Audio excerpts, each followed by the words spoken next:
जिला हवे रंगदार सुल्तानपुर हो, सुल्तानपुर हो। महिमा डीजे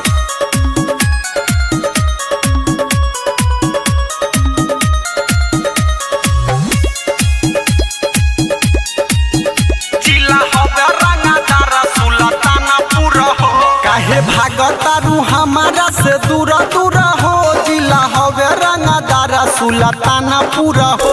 काहे भागतारू हमारा से दूर दूर हो, जिला हवे रंगदार सुल्तानपुर हो। जिला हवे रंगदार सुल्तानपुर हो, जिला हवे रंगदार सुल्तानपुर हो।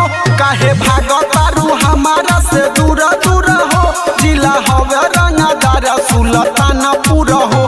काहे भागतारू हमारा से दूर दूर हो, जिला हवे रंगदार सुल्तानपुर हो। जिला हवे रंगदार सुल्तानपुर हो, सुल्तानपुर हो। महिमा डीजे जिला हवे रंगदार सुल्तानपुर हो। कलम की डने पगोरी दिन दहार हो, केहू जदि बोली तो फरदम का पार हो। कलम की डने पगोरी दिन दहार हो, केहू जदि बोली तो फरदम का पार हो। नाम चलेला हमार तो दूर दूर हो, जिला हवे रंगदार सुल्तानपुर हो। काहे भागतारू हमारा से दूर दूर हो, जिला हवे रंगदार सुल्तानपुर हो। जिला हवे रंगदार सुल्तानपुर हो, सुल्तानपुर हो।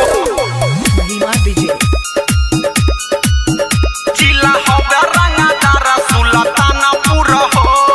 हमरे जिला से हथियार होला दिल हो, फायदा में रहबू दे तो कायदा से दिल हो। हमरे जिला से हथियार होला दिल हो, फायदा में रहबू दे तो कायदा से दिल हो। सबके करिले घमंड के चूरा चूरा हो, जिला हवे रंगदार सुल्तानपुर